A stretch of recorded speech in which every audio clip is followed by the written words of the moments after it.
Hi everyone, it's your favorite rogue Chirpy, bringing you another video. This time, I'll be doing a commentary over a plus 24 Fortified Ruby life pools to teach you how to maximize your potential in this dungeon. This is specifically tailored to subtlety rogues, however, there's plenty of useful information that applies to every class and role too. If you want to see it from the outlaw POV, check out the video on your screen now. If you're interested in the macros, BUQAAWs, and add-ons I use, check out the links on screen, in the description, or join the Discord. I have everything posted for all of you. And if you want to see these kinds of runs live, be sure to follow me on Twitch at twitch.tv/chirpytv, link also in the description. First, I'll go over my talent build, then itemization, and finally onto the run itself. So this is the talent build that I use for the run. On the class tree side, I have Numbing Poison selected as my utility poison. There's a decent amount of casters, so that Numbing Poison really makes a big effect on being able to make sure you can kick every single thing with more leeway in between when they start the cast and when you're able to stop it. I am also running, everything else is pretty standard. I'm running Nimble Fingers instead of Gouge, because Nimble Fingers, you're using Feint and Crimson Vial quite a bit in this dungeon, especially on a high level Fortified week. So any energy that you're able to save when you use defensives is a DPS gain, because then you have more energy to do the rest of your abilities. Over onto the spec tree side, I spec into Shadow Blades, Secret Technique, Black Powder, Shuriken Tornado, work my way down these two trees, and I also take Without a Trace. You could also take Cloaked in Shadows here for your extra defensive, or Fade to Nothing, which is also an extra defensive that you have up more frequently if you use your Shadow Dance, Stealth, or Vanish. I like the Without a Trace for the extra Vanish charge to do more DPS, because I don't feel I needed one of these for this dungeon. If I were to do it on 25, I would probably drop the Without a Trace for Fade to Nothing for the extra DR. For itemization unbuffed, I have 34% crit, 6% haste, 72% mastery, 11% burst, 5% leech, 9% avoidance. My verse is a little bit low here, my crit is a little bit low, but when I put buzzing runes on, it goes up, and my verse also gains 4% with the tepid burst file. For items, I am using the Flaring Cowl on my helm to work with my Seal of Diurnus Chosen from Aranog. I have the Elemental Lariat with crit mastery on it and high mastery, low crit gems. I have my 4-piece, a crit mastery cloak, B-res bracers with mastery on them, a crit mastery belt, crit mastery boots, a second crit mastery ring here, and I was running Boon and Mana Grief Torch as my trinkets. I also have a crit mastery dagger and a 415 dagger because I don't have anything better for this slot. For the gem on my ring here, this is not the correct gem that you want to be running for subtlety. I just haven't found somebody to craft me the primary stat mastery or primary stat crit gem yet, and this is what I was using when I was on outlaw. So ideally you want to have either a primary crit or a primary mastery gem on one of your gem slots, as long as you have that gem. Now let's get on to the run. Hey guys, a lot of you are not subscribed. Imagine if you all were. It'd be really awesome if I'm able to do this and create more content for you guys more frequently. But in order to do that, I need you guys to like and subscribe, leave a comment. It really helps me out, helps out the YouTube algorithm as well. Thank you so much. We got the countdown going, and we are going to send here.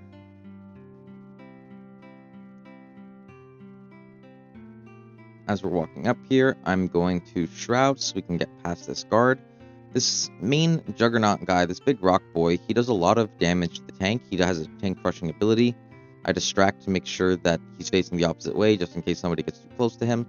And as you can see, I walk into this pack, I set my focus target onto Star, and then I start working on this Earthshaper. If you want my player profile that has everything color-coded like this, so you can see which mob specifically is where, you can get my player profile on my Discord in the BUQAAWulQAmRd section. You just need the player add-on, and then you can import my profile. So during this pool, we are making sure that no tectonic slams go off from the Earthshapers. We are making sure we're dodging these swirlies as well. They deal a massive amount of damage. You can see during my boon in the beginning, I used Cloak to avoid dying to one of those swirlies. And that's just a rogue advantage right there. That's just rogue difference. We're able to use boon safely on this pool no matter what, as long as you time your cloak properly. Here's the Tectonic Slam cast. You can see I use my blind on it to stop the cast without using any combo points. So that way I can maintain doing as high DPS as possible. I set my focus target again to this Chill Weaver, and because I don't have cooldowns up, I am spreading my ruptures during this period. As soon as I have cooldowns available, I'm going to send my buttons. I get my Tornado, Symbols, Dance, and now I'm spamming Black Powders. And at the end of our Black Powders, we are going to send our Secret Technique with Cold Blood to deal massive amounts of AoE damage. We want to kick the Ice Shields here as well, in order to make sure that the mobs don't get massive amounts of shields. You can see this Terra Sentry got a pretty big shield, over 1 million HP.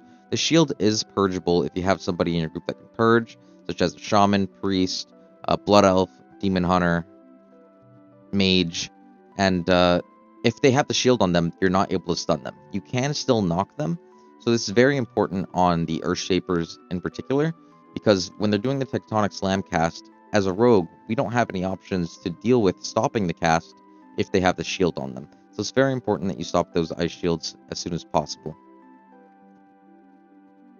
We're going to finish off this mob here, and we're going to continue on towards the boss room. I'm trying to inch away here so I can go sap this mob. It's because you see that little effect in the water there? It's still like swirly.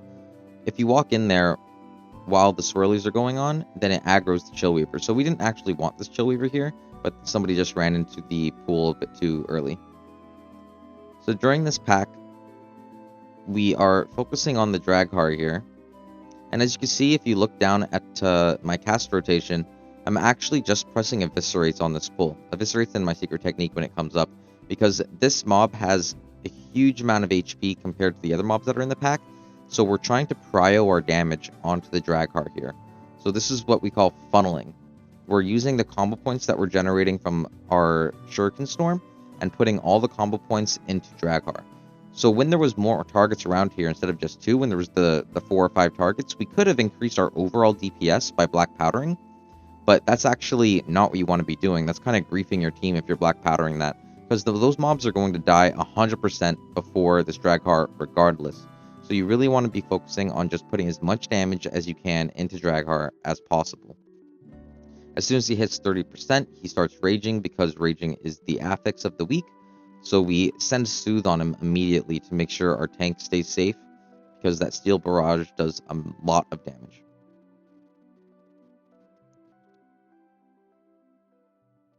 We make sure that we dodge all the swirlies here, and I'm trying to make sure I keep up my Slice and Dice as well, because we're going to be going to a boss fight coming up right after this, and I don't want to be spending any combo points on Slice and Dice during the boss if I don't have to.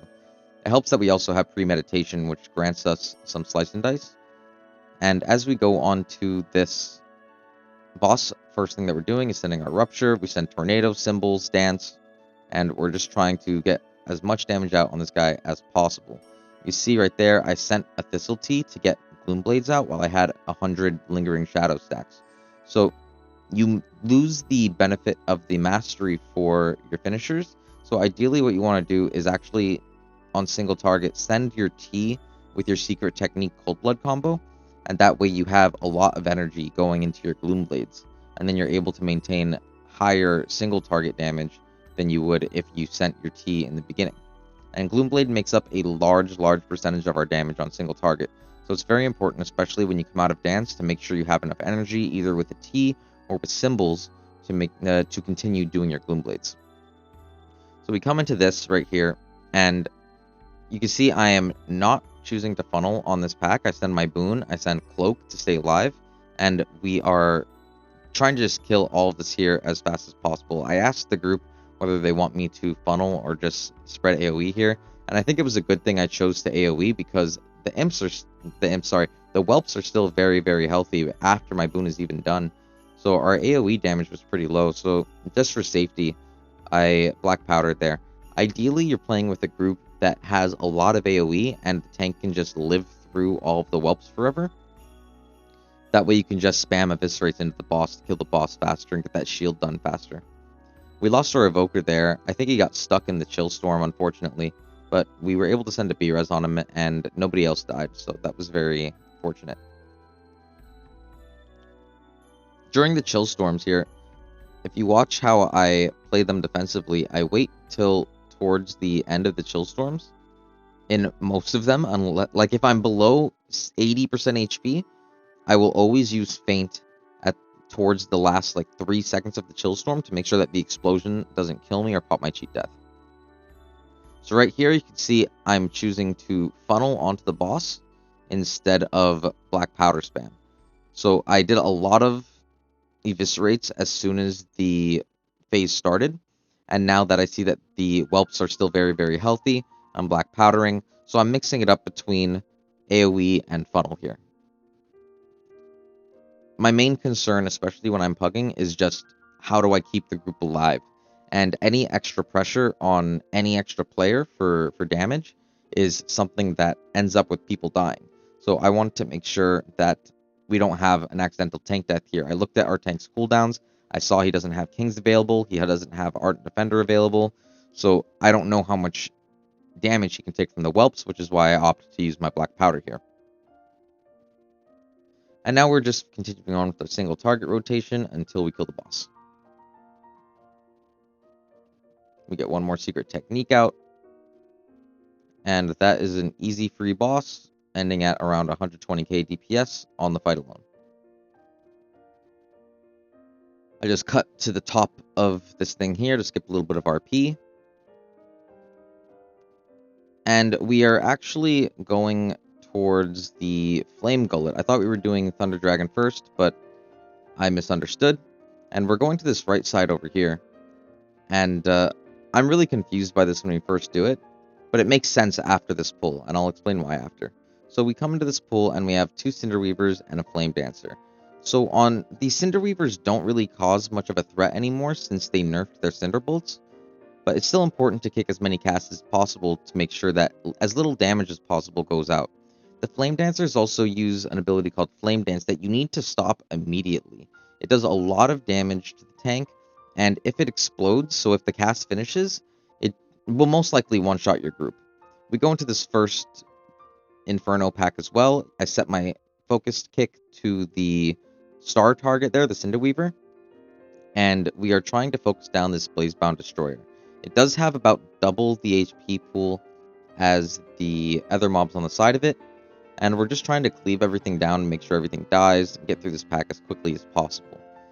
If you're playing with a large AoE composition that does not have any really strong single target, you want to be funneling on this target and using your eviscerates instead of black powders. And you want to do that until the HP is just about even, and then start black powdering again, or vice versa. Black powder and then start eviscerating to make sure the targets die evenly. When this mob enrages, I send my Shiv to soothe it, because the Inferno cast that he's doing right here, you can see already without enrage, it does a lot of damage, and it puts a nasty dot on you as well. This makes it very hard for the healers, so imagine if that's enraged as well and the cast goes off, a lot of damage will be going out. So I was confused by our routing here, but then I looked up at our Lust timer, and I see that we have 30 seconds left on our Lust now, so we were going to Thunder Dragon as discussed before the key started, so I was really thrown off by going right side first here. And now it makes sense to me, because we have Lust coming up, we want to be using Lust on the Thunder Dragon. So as we're coming in here, ideally we don't pull these Scorchlings solo, because these Scorchlings, when you're playing Subtlety, make really good use of funnel here. You see I use my Shadow Step to avoid Storm Breath to get behind the target. Shadow Step will always put you behind the target. And as you look in my cast sequence again, we are trying to just eviscerate and kill this Thunderhead, because the Rolling Thunder cast he does puts a dot on multiple party members. And when that dot expires, it explodes and deals group-wide damage. As well as while it's on you, it's a dot. So I pre-cloak this Rolling Thunder, and as you can see, I got hit by the Thunder cast itself, and that prevents me from getting the dot and prevents anybody else from taking the group-wide damage. So I always try to cloak the second Rolling Thunder cast, because the first Rolling Thunder cast, usually the healer has every button available, so he's able to heal through it. And then we get a third Rolling Thunder cast here, because this is a high Fortified key. So that's just, yeah, we roll the dice on that one. And if we get it, then we can use our vial to stay up during the dot, and when the dot's about to expire, use feint to limit the amount of AoE damage you're taking. See, we go into this pack, I set my focus target to circle again, and that way we are making sure that we're able to focus down the Blazebound Destroyer while making sure that the casters get as little cast out as possible.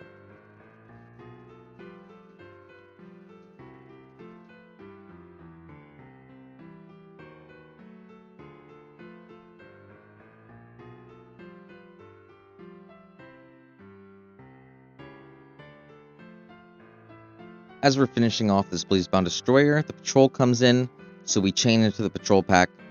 I don't really like chaining these packs, but I understand why we do it on a high fortified week. There are a lot of stops that we need to make sure we get. These flame dances are very important to stop, as mentioned earlier. I really enjoy on tyrannical weeks pulling these patrol packs with the Blazebound Destroyers, because you just need like one AoE stop every 15-20 seconds to stop the flame dances. And that makes it pretty manageable as long as somebody's making sure they're responsible for that. And then you also get a lot more effective DPS because you're pulling bigger. So you're able to lower the amount of overall pulls you're doing in a dungeon. But I understand that this is Fortified Week. You know, people don't want to overpull. Our timer's still okay. So there's no real reason to take the extra risk here. When these flame dancers die, you can see they get like that circle around them while they're doing the blazing glory. So you don't want to be directly on top of the flame dancers as they die. You will get ticked by the AoE circle around them, and most likely have your cheat pop or take a lot of damage. And you also need to avoid the swirlies that they're putting out during their blazing glory. If you purge them, so either with Arcane Torrent if you're a Blood Elf, or if you have any other purging class, it'll instantly stop the blazing glory cast and they'll die. And again, we're coming in, and every single pack that has a caster, we are setting our focus target, because we don't want to focus down the Cinder Weaver. It doesn't have a lot of HP, and it's not that threatening as long as you're taking the cast. We need to be focusing down these Blazebound Destroyers. The Inferno cast is the most important thing to stop. That puts the most pressure on your healer. Again, it hits 30%, and I hit Shiv to instantly de-enrage it. We finish off the Blazebound Destroyer, and we move on to the other side of the ring here. Just always constantly moving. You don't want to be standing still for too long if you can avoid it in any of these keys, because every second matters. I've had many times where I've timed a key with less than a second left. So all of these micromanaging movements where you're able to move towards the next pack while you're killing a pack saves those seconds. And those seconds those seconds save time. Like, they add up over time. So if you save 2 seconds between every pull, and there is 20 pulls in a dungeon, you saved 40 seconds on your key timer. So standing still when you could be moving towards something else isn't always the best option. So again, very same thing as all the other Blazebound Destroyer packs. Set our focus target and start working on this in this Inferno. Outside of our cooldowns, we are still making sure that we're keeping up our ruptures on all of our targets, and then as soon as we get our dance back, we are continuing with our dance window rotation of getting as many Dance Macabre stacks as possible, and sending our secret technique to deal maximum damage.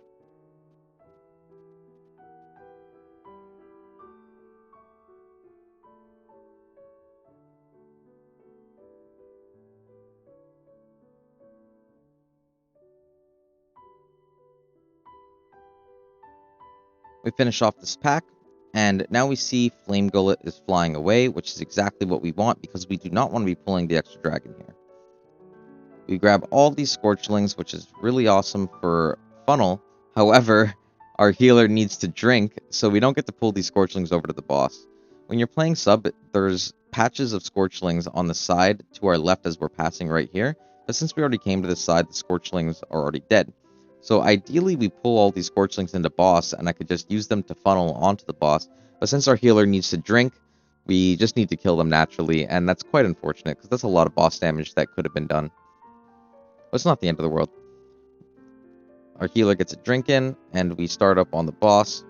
We get our rupture going, and we send our buttons immediately on this guy. So I'm not 100% whether this is the correct move to send right there. I think the proper move, which is what I did in a later key, is to wait until this ad spawns. So all you do in the beginning is get your Rupture on the main target and get your Slice and Dice up, maybe an Eviscerate or two. And then when this ad spawns, if you use all your cooldowns as soon as the ad spawns, I'm 99% sure you will have your symbols back up for every single ad. So you're going to be able to do a lot more boss damage. Or sorry, a lot more ad damage, which is very important to kill the ad before he does a second Inferno cast, because that's a lot of healing that just makes it very difficult for the healer. You see right here, I stay back behind the boss to make sure I'm baiting the meteor backwards and not into the group.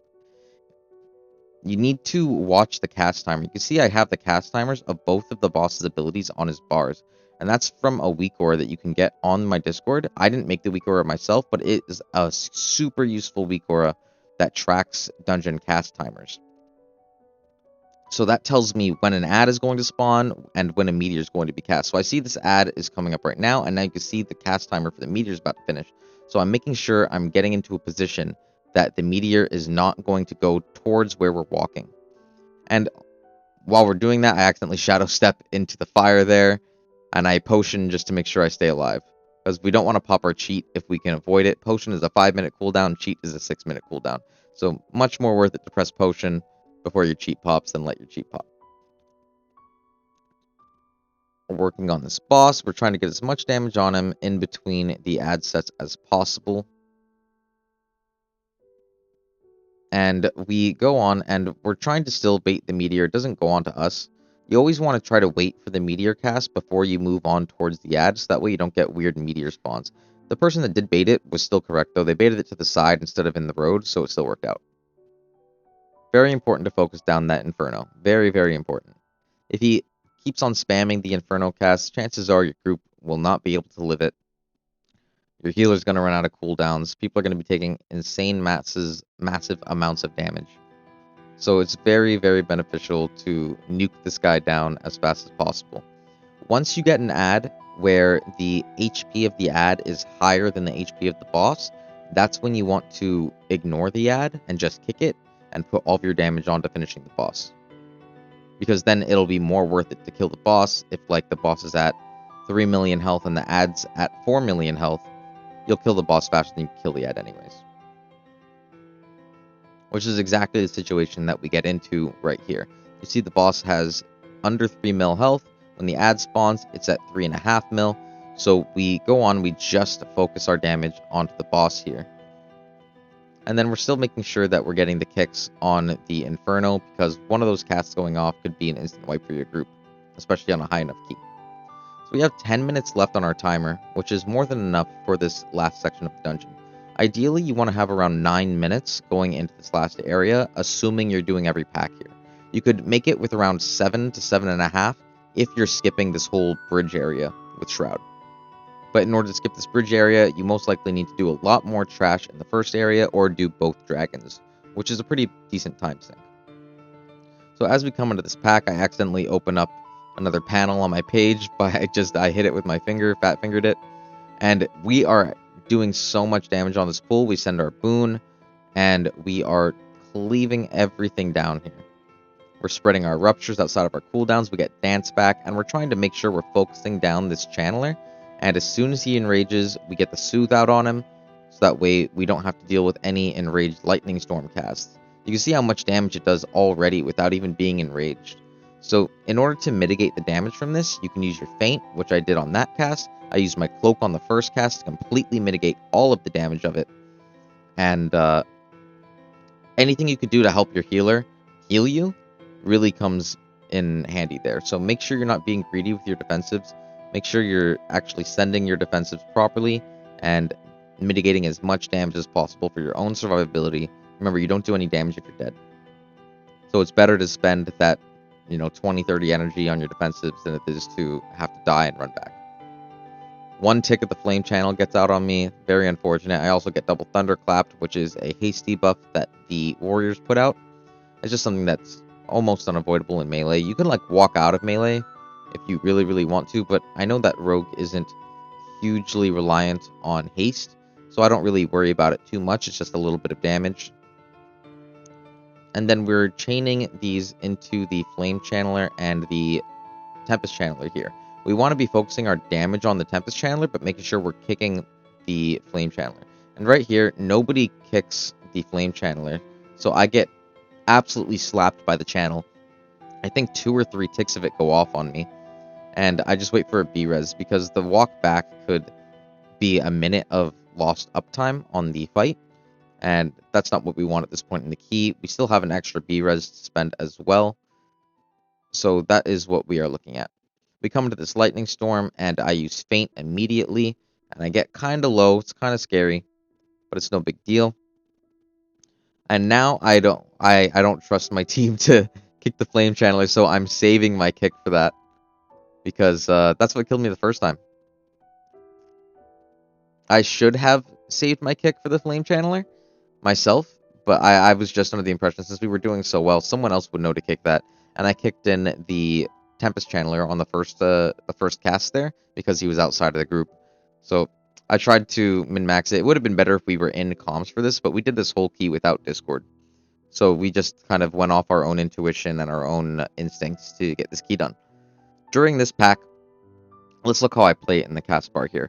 You can see there's all these ads around, but I'm not using my black powder. This one mob can wipe groups.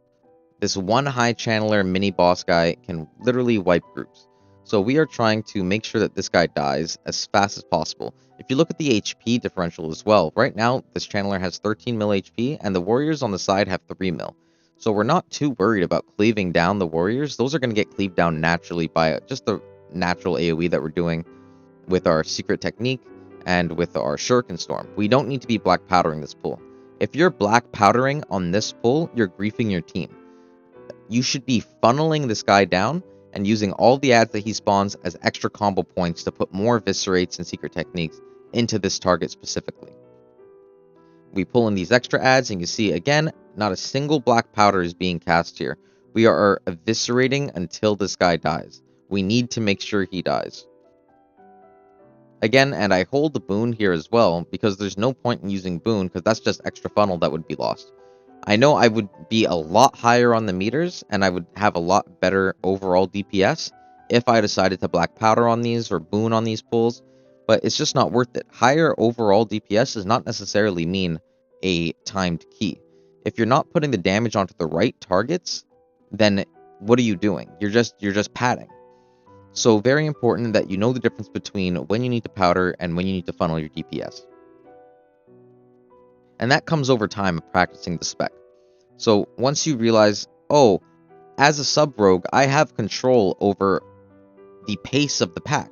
The pace being how long it takes to kill the pack and if the pack can die evenly. It is your job to try to make the pack die evenly. It's the same thing on Outlaw. You have a lot of priority damage on Outlaw with your Between the Eyes and if you're focusing that target. So you have control over the pace of the pack and making sure things die evenly. So we start off this boss fight and we're positioning in between these two pillars to try to make sure the dragon always lands on this side.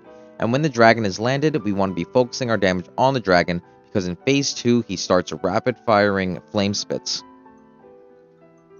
And while he's rapid firing flame spits, that is a lot of damage that's going out, and we do not have infinite defensive usages.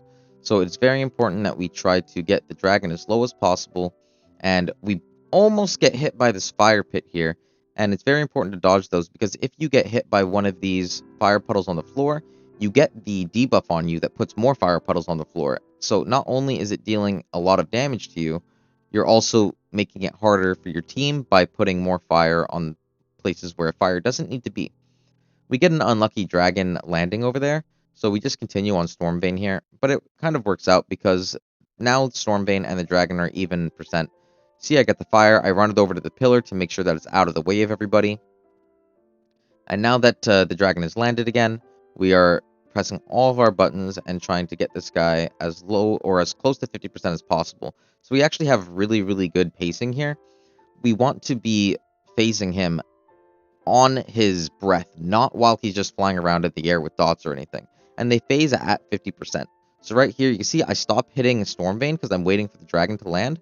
And the dragon lands at 47%. Somehow he doesn't phase. And we're able to milk an extra 10% damage onto this guy before he goes and flies away to go into phase 2.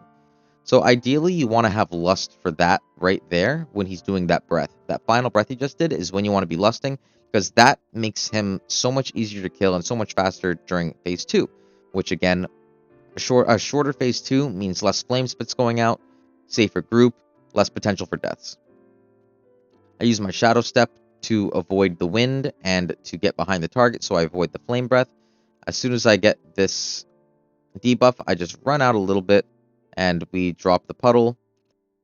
It's not too bad to drop the puddles on this platform during phase 2. That's why we spend phase 1 in between the pillars. That way we have this entire platform where phase 2 starts 100% of the time to drop our puddles. And now that the dragon's dead, the rest of the fight is super easy. All we have to do is finish off this one target. So in phase 2, very important, kill the dragon as fast as possible, because if the dragon is dead, there's not really any other damage or any other threat going out in this fight. And just like that, we timed it 24 ruby with 2 minutes left. Probably could have done it on 25 if we had a 25 key or if we ran it very cleanly. But very good stuff. I got 9 points from that. And that's it. If you like the video, guys, be sure to like, subscribe, follow the Twitch at twitch.tv/chirpytv, where this key was streamed live, and many other keys as well. I hope to see you guys all there soon. I hope you liked the video. Be sure to leave a comment letting me know what you like or dislike. Thanks, guys. I'll see you next time.